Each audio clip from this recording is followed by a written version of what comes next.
কামাল আতাতুর্কের মাধ্যমে উসমানী খেলাফত হারিয়ে গিয়েছিল 1924 সালের মার্চ মাসে।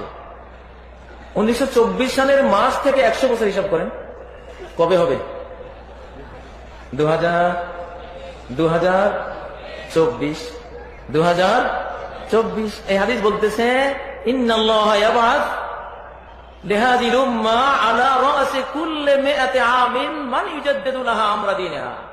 এই উম্মতের জন্য, উম্মতের পুরনো হয়ে যাওয়া, নিস্তেজ হয়ে যাওয়া প্রতিটি সেক্টরকে নবতর ভাবে উজ্জীবিত, রিনিউ করার জন্য একদল লোক প্রতি 100 বছরের মাথায় আল্লাহ প্রেরণ করবেন। কে প্রেরণ করবেন? আসসালামু আলাইকুম রহমতুল্লাহ। দর্শক, মুফতি কাজী ইব্রাহিমের কথা কি আবারও সত্যি হলো? আপনারা জানেন তিনি করোনার সময় একটি বক্তব্য দিয়েছিলেন, সেই করোনার সময়ও সেই কথাটাও তার মিলেছিল। মুফতি কাজী ইব্রাহিম হাদিস গবেষণা করে গবেষণামূলক বক্তব্য দেয়। তিনি একটি বক্তব্যতে বলেছিলেন 1924 সালে তুরস্কের কামাল আতাতুর্ক ইসলামী খেলাফত ধ্বংস করে সেকুলারিজম প্রতিষ্ঠিত করেছিল। সেটার প্রভাব গোটা বিশ্বে পড়ে গেছিল। প্রতি 100 বছর পর পর একটি বিপ্লব ঘটে। আল্লাহ তাআলা কোনো একটি বাহিনীকে দিয়ে এই বিপ্লবটি ঘটায়। 18 বা 19 সালে এই বক্তব্যটি দিয়েছিলেন যে 2024 সালে আবারও একটি বিপ্লব ঘটতে পারে। আবার মুফতি কাজী ইব্রাহিমের কথা সত্যি হলো।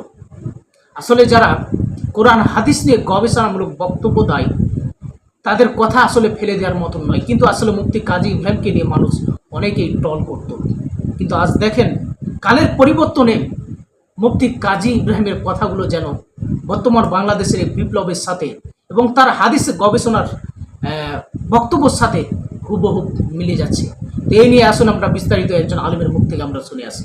ছাত্রদের এই বিপ্লবের মধ্য দিয়ে আবারও মিলে গেল মুফতি কাজী ইব্রাহিম সাহেবের একটি ভবিষ্যৎবাণী। আপনারা জানেন তিনি প্রায় সময় কিছু দূরদর্শিতার আলোকে কথা বলে থাকেন। যেমন করোনা নিয়ে কথা বলেছিলেন, যেটা পুরোপুরি মিলে গিয়েছিল ওই সময়। করোনার ব্যাপারে বিজ্ঞান বলেছিল এটা 100 বছরেও যাবে না, কাজী ইব্রাহিম সাহেব বলেছিলেন বেশি দিন এটা থাকবে না। এরকম অনেক বিষয়। পাশাপাশি 18 সালের একটি মাহফিল দেখেন তিনি ছাত্রদের নিয়ে, বা বর্তমান যে ছাত্রদের প্রেক্ষাপট, এরকম একটা দূরদর্শী চিন্তাভাবনা তিনি আগেই শেয়ার করেছিলেন। যে তিনি একটা হাদিসকে এখানে নিয়ে এসেছিলেন, প্রতি 100 বছর পর পর এই পৃথিবীতে একটা বিপ্লব সংঘটিত হয় এই মুসলিম উম্মার মধ্যে, যেটা তিনি হাদিসের আলোকে দলিল দিয়েছেন।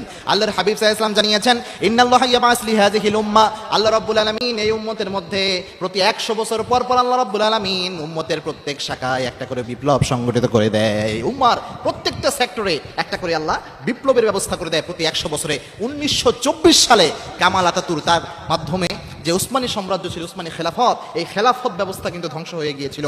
এরপর থেকেই সেকুলারিজম গোটা বিশ্বে ছড়িয়ে পড়েছে এই কামাল আতাতুর্কের মাধ্যমে, কামাল আতাতুর্ক পাশার মাধ্যমে।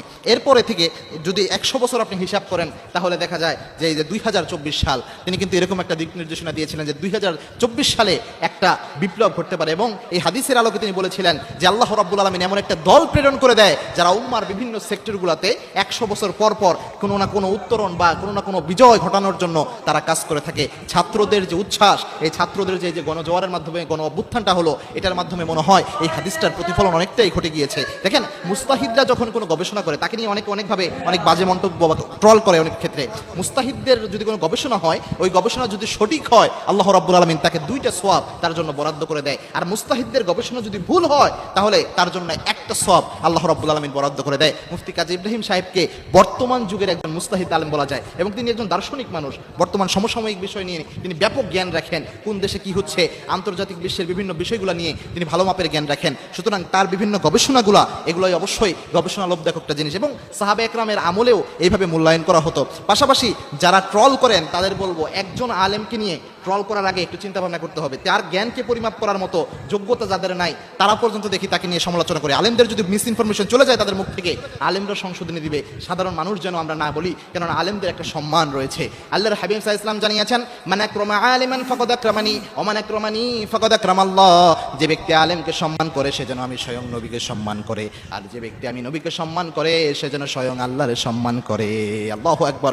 আলেমদের সম্মান আল্লাহ রাব্বুল আলামিন দিয়েছেন। এবং মুফতি কাজী ইব্রাহিম সাহেব তিনি নিজেও একজন জুলুমের শিকার। তিনি অনেকদিন পর্যন্ত ভিতরে ছিলেন, এখন তো তিনি দেশ ছাড়া হিজরত অবস্থায় রয়েছেন একরকম বলা যায়। সুতরাং মুফতি কাজী ইব্রাহিম সাহেবের যে বক্তব্যগুলো অনেক ক্ষেত্রেই কিন্তু মিলে যায়। আল্লাহ রাব্বুল আলামিন প্রিয় মুহতারামের হায়াতে তাইয়্যিবা দান করুন। পাশাপাশি এই যে তিনি জুলুমের শিকার হয়েছেন, আল্লাহ রাব্বুল আলামিন তার জুলুমকে, তার এই মাজলুম অবস্থাকে আল্লাহ রাব্বুল আলামিন কবুল করে নিক এবং তার জীবনের যত ভালো কাজ রয়েছে এবং তার ইলমে আল্লাহ রাব্বুল আলামিন বারাকা দান করে দিন।